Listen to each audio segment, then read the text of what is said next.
Hello বন্ধুরা, আজকে আমি করেছি খুবই সহজ আর একটি দারুণ মজাদার একটি রেসিপি, নুডলস ভাজি। আমাদের ছোট বড় সবারই অনেক পছন্দের একটা রেসিপি হচ্ছে নুডলস ভাজি। আর সেটা যদি একটু অন্যরকম স্বাদ দিয়ে করা যায় তাহলে আর কথাই নেই। বন্ধুরা, এমন সব সাধারণ রান্নার ভিডিও পেতে মায়ের চ্যানেলটিকে সাবস্ক্রাইব করে পাশেই থেকো। নমস্কার বন্ধুরা, অন্নদার রান্নাঘরে তোমাদের অনেক অনেক শুভেচ্ছা। আজকে আমি তোমাদের সাথে শেয়ার করব অন্যরকম একটা রেসিপি, সেটা হচ্ছে নুডলস ভাজি, একটু অন্য স্বাদে। আমি প্যানে বসিয়ে দিয়েছি গরম পানি। আগে আমি পানিটাকে ফুটিয়ে নিব। আমার পানিটা ফুটে গেছে, দিয়ে দিচ্ছি নুডলসগুলো। আমি নুডলসগুলোকে সেদ্ধ করে নিব। সেদ্ধটা খুব হালকা করে করব, এত বেশি করব না, তাহলে নুডলসটা নরম হয়ে যাবে। পরিমাণ মতো করে করতে হবে। আমার নুডলসটা প্রায় সিদ্ধ হয়ে গেছে, নামিয়ে নিচ্ছি। প্যানে দিয়ে দিচ্ছি তেল। আমি এখানে সরিষার তেল ব্যবহার করেছি, তোমরা চাইলে তোমরা যেই তেল ব্যবহার করো সেটাই ইউজ করতে পারো।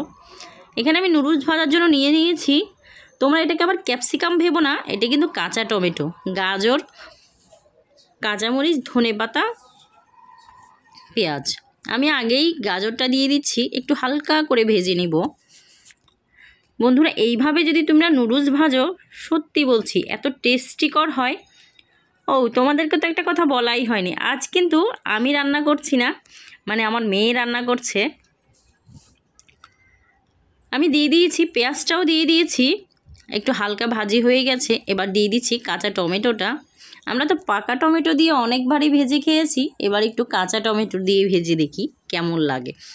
অসাধারণ হয়েছে বন্ধুরা, তোমরা একবার হলেও ট্রাই করো, এত মজা হয়েছে। আমি দিয়ে দিয়েছি একটু হলুদ আর পরিমাণ মতো লবণ।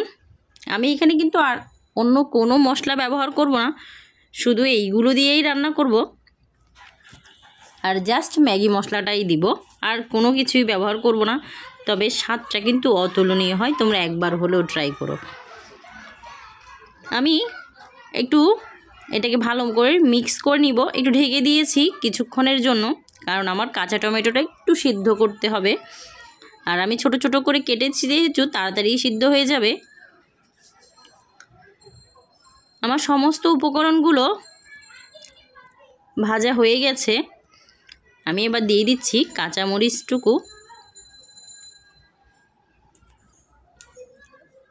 আবার একটু ঢেকে দিচ্ছি, ফিরে এলাম কিছুক্ষণ পর।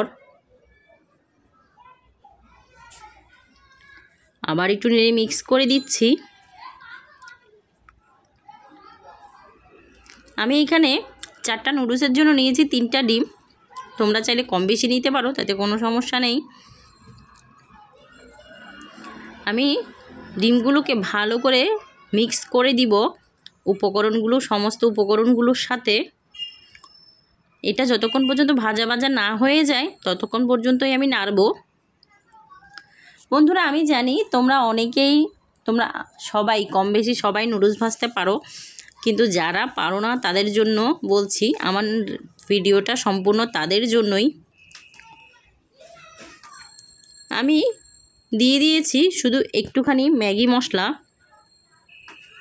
আমি পুরো ম্যাগি মশলাটা দিইনি, কিছুটা বাকি রেখেছি পরে দিব বলে। দিয়ে দিয়েছি সেদ্ধ করা নুডলসটুকু, ভালো করে আবার মিক্স করে দিব। বন্ধুরা, এইভাবে তোমরা যদি নুডলস বানাও তাহলে তোমাদের একটু বেশি করে বানাতে হবে, নয়তো শর্ট হয়ে যাবে।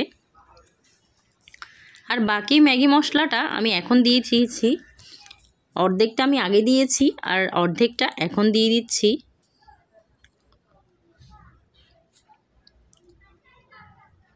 আবার একটু নেড়ে মিক্স করে দিচ্ছি ভালো করে। আমি এখানে ব্যবহার করেছি একটু টমেটো সস, তোমাদের হাতের কাছে থাকলে দিতে পারো, আর না থাকলে নাও দিতে পারো, কোনো সমস্যা নেই। তবে টমেটো সসটা দিলে নুডলসটা খেতে একটু মজা লাগে অতিরিক্ত, তোমরা চাইলে দিতেই পারো। আমার নুডলসটা প্রায় হয়ে এসেছে, আমি ধনেপাতা দিয়েই নামিয়ে নিব। একটু নেড়ে দিয়ে দিচ্ছি ধনেপাতা।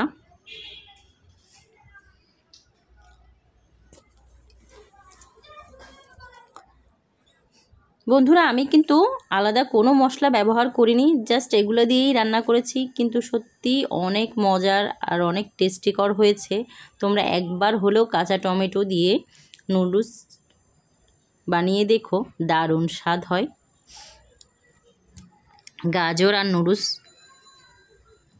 অনেক স্বাদের হয়েছে রেসিপিটা। দেখো দেখতেও কিন্তু অনেক সুন্দর লাগছে, লুকিংটাও অনেক ভালো এসেছে। তোমরা একবার হলেও খেয়ে দেখো, তাহলে বলবেই টেস্ট হয়েছে।